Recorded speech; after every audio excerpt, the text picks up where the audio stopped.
कुछ भी तुम बोल रही हो, जो भी तुम्हारा मोटो है, लाइफ सेटलमेंट, अचीवमेंट और कहीं नौकरी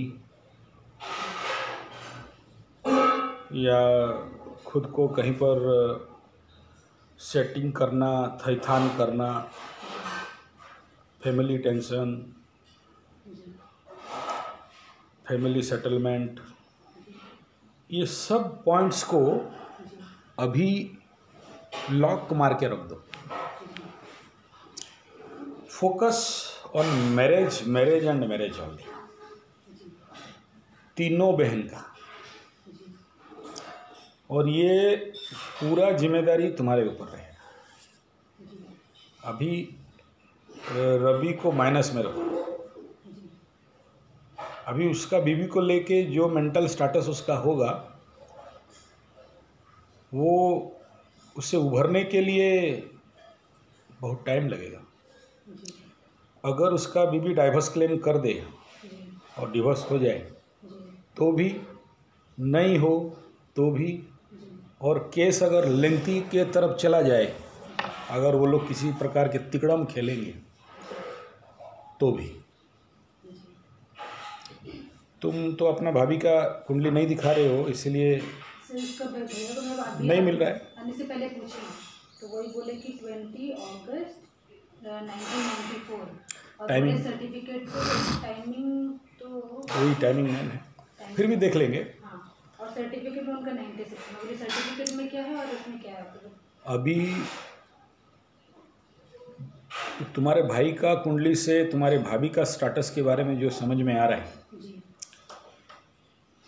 कोई भी इस प्रकार के फीमेल जब तक इसके पीछे कोई बैकअप नहीं दे रहा हो, वो उतना उखड़ेगी नहीं। अपने हाथ से अपना घर, अपना परिवार, अपना सुख, अपने पति, अपने ससुर, अपने ननंद, देवर, भाभीयों, दूसरे को ओवरपावर करना, टॉर्चर करना, ब्लैकमेल करना, सोशल रेपुटेशन को नीचे डालना, झगड़ा करना, अभद्र बोलना, पति के ऊपर भिन्न प्रकार के जो भी दोषारोप करना, घिनौना दोषारोप करना, तो समझ लो कि उसके बैकअप कोई दे रहा है, कोई पीछे तो है। वो फिल्मी गाना है ना, जब तक मजबूरी ना हो तो पास आती नहीं। ठीक है, तो उसका अभी कोई मजबूरी नहीं है। उसको लग रहा है कि उसके पीछे उसका बाप, भाई या थर्ड पर्सन सिंगुलर नंबर उसका कोई पास्ट रिलेशनशिप भी हो सकता है। कोई बहुत बड़ा बात नहीं। ऐसे किसी के चरित्र के ऊपर तो नहीं कहना चाहिए, ना ही कहना चाहूँगा मैं।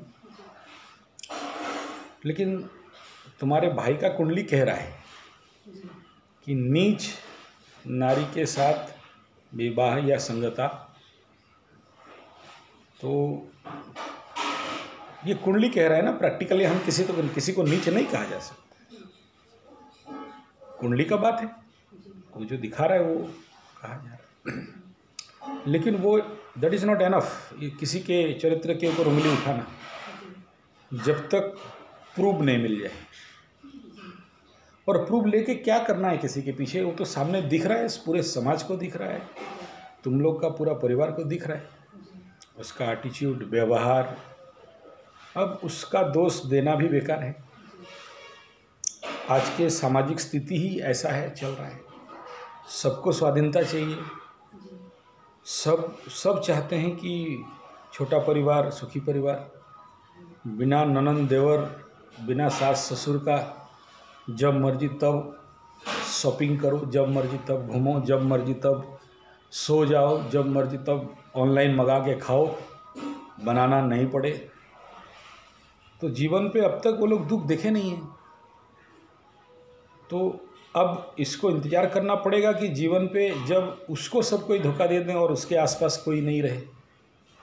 अब उतना तक तो बहुत लेट लगेगा। तो अब ये जो मैटर है, इसके लिए कोई कुछ भी नहीं कर सकता। इवन तुम लेडीज़ कोर्ट में केस चला जाए लेडीज़ पुलिस के थ्रू में होके भी, वो लोग भी कुछ नहीं करने वाले। वो तारीख पे तारीख, तारीख के तारीख जाना है। एक दूसरे को समझाएंगे, काउंसलिंग करेंगे। जब तक मियाँ बीवी नहीं समझे तब तक कोई नहीं समझा सकता। तो इस क्षेत्र पे कुछ भी कहना बेकार है और समझाया भी नहीं जा सकता। हाँ, अगर कोई परिवार में गृह शांति कराना है, इस प्रकार का कोई प्रयास हो तो हो सकता है। और दूसरा, मैं बार बार सबको कहता हूँ कि अगर वो तुम्हारा भाई अपने पे काम करे, वो स्पिरिचुअल प्रैक्टिसेस, वो स्पिरिचुअल पावर को अगर अपने अंदर डेवलप करे, मेंटल मैच्योरिटी लेवल को डेवलप करे, तो उसके वाणी पे और उसके आकर्षण शक्ति पे वो ताकत है कि वो अपने फैमिली को बचा सकता है। वर्बली कितना भी समझाओ, कितना फेसबुक, व्हाट्सएप, मैसेजर और क्या क्या लिख लो, जब रह के इतना दिन, जो भी 1, 2, 4, 5 साल रही, उतना दिन में अगर एक दूसरे को समझ नहीं पाए, एक दूसरे का हृदय को नहीं समझ पाए, तो अब जब बिछड़ाव हो चुका है, उस समय कितना भी बढ़िया बढ़िया कोटेशन फेसबुक से निकाल के दे दो, व्हाट्सएप से निकाल दो और वो मैसेजर दे दो, गाना सुना दो, यूट्यूब का क्लिप सुना दो, ये आज के डेट में सब फॉल्स फायर में चला जाता है। क्योंकि मुख्य बात तो इंसान के इंसानियत के ऊपर है। अगर वही पीड़ित है, फिर बाकी बात तो बेकार है। और जिस पुरुष का अपने फैमिली लाइफ हिल जाए, फिर वो लाइफ में ना नौकरी के क्षेत्र पे, ना बिजनेस पे, ना सोशली कहीं भी खड़ा होने का लायक नहीं रहता है। क्योंकि उसके ब्रेन का 70% से लेकर 90% तक जो फोकस है वो डाइवर्ट हो गया रहता है। मेंटली वो बहुत क्रूरता पे चला जाता है, एक निम्नता में चला जाता है। सोशली भी समाज के लोग और उसके फ्रेंड सर्कल भी बोलेंगे, क्यों भाग गई, तेरा ये नहीं है, तेरा वो ताकत नहीं है, वगैरह वगैरह, बहुत कुछ आ जाता है बात उसमें। तो नेचुरली उसके लिए तो उसको पीड़ा मिलेगा ही। और इस कंडीशन पे वो तेरा भाभी के लिए भी जो रेमेडीज़ है, वो रेमेडी को करना जो व्ययबहुलता है, खर्चा है। और उसके बाद ऐसे बिगड़ेल लोग आ भी जाएं तो कोई खास नहीं होने वाला है, क्योंकि फर्स्ट इंप्रेशन लास्ट लॉन्ग। इसीलिए विवाह से पहले कुंडली मिलान, और मैं तो कहता हूँ 1 जगह से नहीं 5 जगह से मिलान होना चाहिए, और टिट बिट मिलान होना चाहिए। और मिलान पे सबसे ज़्यादा जो फर्स्ट स्टेप होता है कुंडली का, कि ये लड़की का जो जन्म का समय है, मुख्यतः चंद्रमा को लेकर, वो शुक्ल पक्ष का है या कृष्ण पक्ष का, शुक्ल पक्ष का रात का है या दिन का है। शुक्ल पक्ष दिन का इक्वल टू वो अंधेरा पक्ष जैसे फल देता है। कृष्ण पक्ष रात का और कृष्ण पक्ष दिन का। तो कृष्ण पक्ष दिन का बेस्ट होता है, कृष्ण पक्ष रात का अमावस्या, चतुर्दशी, त्रयोदशी अप टू एकादशी से लेकर चतुर्दशी, और उधर फिर प्रतिपदा और द्वितीया, तृतीया, चतुर्थी। इस पीरियड पे अगर किसी का राइट डिसीजन मेकिंग हो जाए, वो कुंडली मिलान हो जाए, तो हो सकता है लाइफ पारिवारिक बच जाए, अगर राइट टाइम किसी को पता है।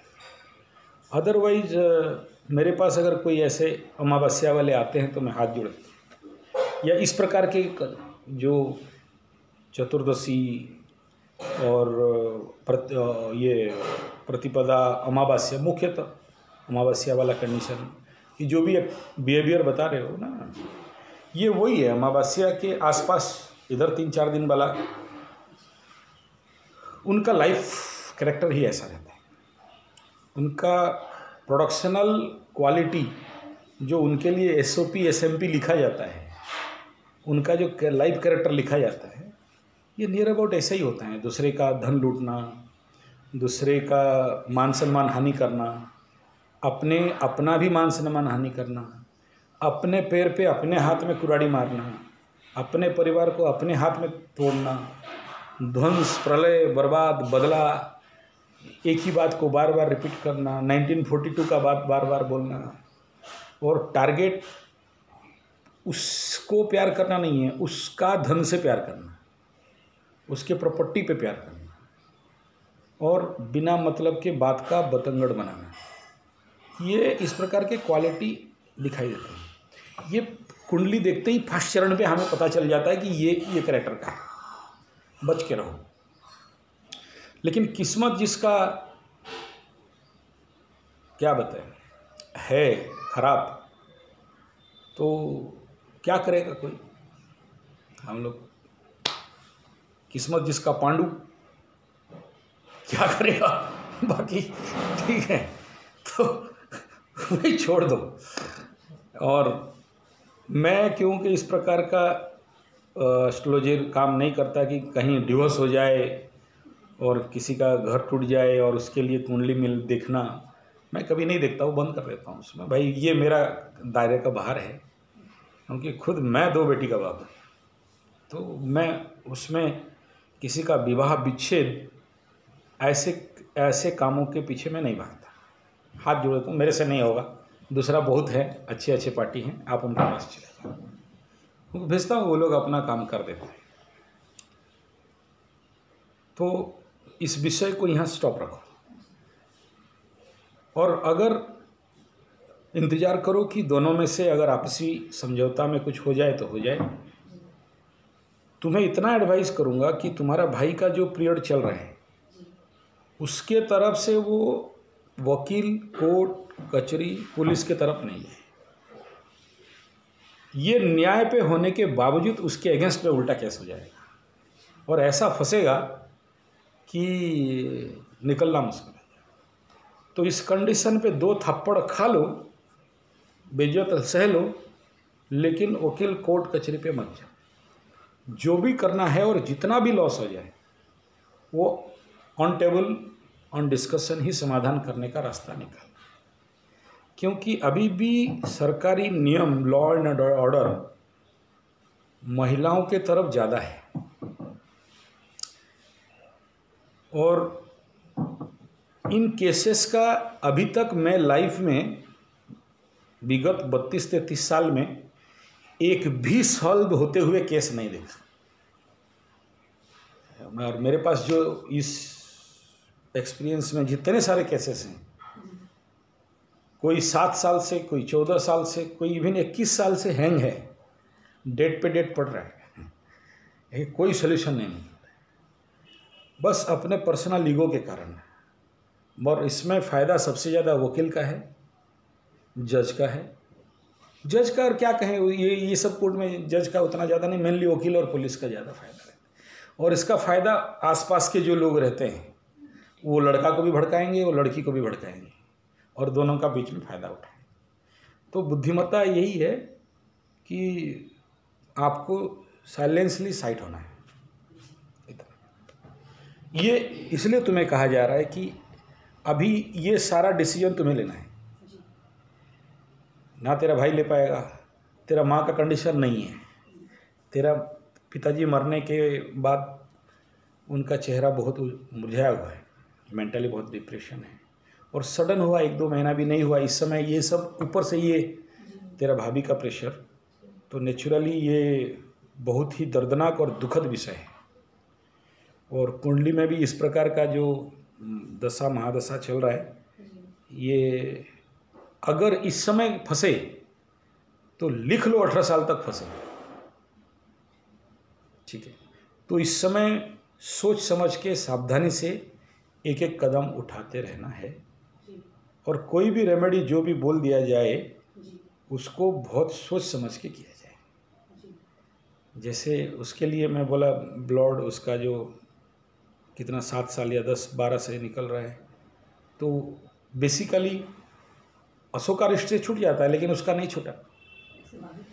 नहीं, वो तेरा तो अगर नहीं छूटा तो उसी दिन मेरे दिमाग में आ गया कि इसका क्या समस्या हुआ होगा, और इसका सबसे बड़ा खतरनाक समस्या क्या हुआ है। वो अष्टम स्थान जहाँ पर एक नारी का जोनि स्थान होता है, वहाँ शनि और राहु का श्रापित दोष एक ज्योतिषी शास्त्र पे सबसे बड़ा भयंकर एक दोष कहा गया है। और मेरे हिसाब में मैं जिसके कुंडली पे ऐसे राहु शनि जिस घर पे पाया हूँ वो डैमेज कहा जाता है। वो डैमेज कितना भी रेमेडी कुछ भी कर दो, बहुत समाधान नहीं मिलता। मिलता है 25% तक हम लोग रिलीफ पे ले आते हैं, लेकिन जब तक वो दशा अंतर्दशा नहीं खत्म हो तब तक वहाँ से निकलना मुश्किल है। यानी अगर शनि चल रहा है तो शनि पे राहु महादशा उस समय तो बहुत पीक ले लेता है, या राहु चल रहा है, राहु पे शनि महादशा चला, तो लाइफ का ये 2 टाइम स्पेक्ट्रम करीब करीब लाइफ का 6-6 साल या 3-3 साल, ये समझ लो कि 6 साल उसका तो डेंजर होना ही होना है। अभी से 6 साल नहीं, अभी से नहीं, उसका टाइम डेट है, मैं बताऊंगा उसका। ये संगीता का, हाँ, उसका बता। मैं तुम्हें ये इंट्रोडक्शन इसलिए सबका दे रहा हूँ कि इन बिंदु पे तुम्हें ख्याल रखना है, ठीक है। क्योंकि अब तुम्हारे फैमिली में और किसी को ये बात बोलना बेकार है। तेरा माँ और भाई जिस टेंशन पे हैं उनको बोलने से ही वो लोग और ज़्यादा मतलब इसमें रिएक्ट करेंगे, और शायद तुम ही इन सारे मैटर को समझ के रखोगी तो ऑन दैट टाइम तुम इन सब को डील कर सकते हो। इसलिए मैं इंट्रोडक्शन दे दिया तुमको। और रेमेडीज़ वे कितना कर पाएंगी ये तो अलग बात है, लेकिन तुम्हें करना है। क्यों करना है? क्योंकि तुम्हारा खुद का कुछ ऐसे दोष हैं, जैसे तुम बोली कि 2015 से ट्यूबरक्लोसिस, और उसके बाद क्या क्या बीमारी बोली सब, नाक से खून गिरना। सर वो ट्यूबरकुलोसिस के वक्त ही नाक से मेरा खून हाँ, और उसके बाद बाकी भी जो भी बीमारी तुम बोल रही हो। बाकी सर आँख का मेरा मतलब वो आँख थोड़ा सा पकड़ लिया मतलब पूरा बॉडी ही मेरा इफेक्ट हो जाता है। हाँ, मैं इसका कॉज बताऊंगा, और इसका मुख्य कॉज अगर तुम ढूंढोगे तो तुम जिस नक्षत्र पे जन्म हुए हो वो नक्षत्र गंडमूली नक्षत्र है, और जो जिनका जन्म के समय ये गंडमूल नक्षत्र का शुद्धिकरण नहीं किया जाता है उनका लाइफ लॉन्ग इस प्रकार का बीमारी होने का चांसेस रहता है। और तुम्हारे कुंडली में चतुर्ग्रही योग, यानी 4 प्लैनेट अष्टम भाव में बैठ के दंड और दुख, कष्ट, पीड़ा, और ऐसा पीड़ा जिसको बोलते हैं मृत्यु तुल्य पीड़ा दे रहे हैं। तुम्हारे लिए एक पॉजिटिव साइड मात्र ये है कि तुम मरोगे नहीं जल्दी। मीन्स तुम्हारा लाइफ तुम्हारे पूरे परिवार का लाइफ से ज़्यादा सस्टेनेबिलिटी है, ये लिख लो। यानी तुम सारा आयु सबसे ज़्यादा परम आयु है, क्योंकि अष्टम भाव पे शनि बैठा है, और तुम्हारे राशि लग्न पे शनि कारक भी है, ठीक है। कारक मीन्स देखो तुम्हारे घर पे बहुत सारे ऐसे चीज़ होंगे जिनका कोई यूज नहीं है, लेकिन डाल के रखे हो, जिनको उठा के फेंक भी दो तो तुम्हें कोई इफेक्ट नहीं पड़ेगा। जैसे कल तेरे मोबाइल के बारे में बोल रहा था कि इतने सारे फाइल्स हैं जिन फाइल का कोई आवश्यक नहीं है, लेकिन डाल के रखे हो। माने क्या, अगर वो डिलीट कर दो भी कोई इफेक्ट नहीं आएगा, या मोबाइल कहीं गुम हो जाए तो भी कोई इफेक्ट नहीं आएगा। अकारक है, लेकिन तुम्हारा कोई ऐसा फाइल होगा जो तुम्हारे लिए हमेशा यूजेबल हो। उसमें तुम्हारा आधार कार्ड, उसमें पान कार्ड, और उसमें तुम्हारा ये आईडी, तो वो फाइल कारक हुआ कि अकारक हो? तो ऐसे ही है, हमारे लाइफ में भी बहुत सारे एलिमेंट्स रहते हैं जो बेकार हैं। तो और कुछ हैं जो बहुत इफेक्टिव हैं। तो तुम्हारे लग्न के लिए शनि बहुत कारक है, यानी तुम्हारा जो पावरफुल प्लैनेट है जो तुम्हें बचा के रखा है वो शनिदेव है, तो it's a good thing. Okay, अब यहाँ ये जो पूरा बेसिक प्लेटफॉर्म में बता दिया कि you also affected and other also affected. अब समाधान अभी कोई और नहीं निकाल सकता, तुम्हें ही निकालना है, ठीक है। और कैसे निकालना है, क्योंकि तुम अभी साउंड पे हो और बाकी पूरा सब कुछ ऑन साउंड पे चल रहा है। बड़ी भी हो और अभी तक शादी भी नहीं हो तो वो भी एक बड़ा समस्या है, इस प्रॉब्लम को भी सॉल्व करना है।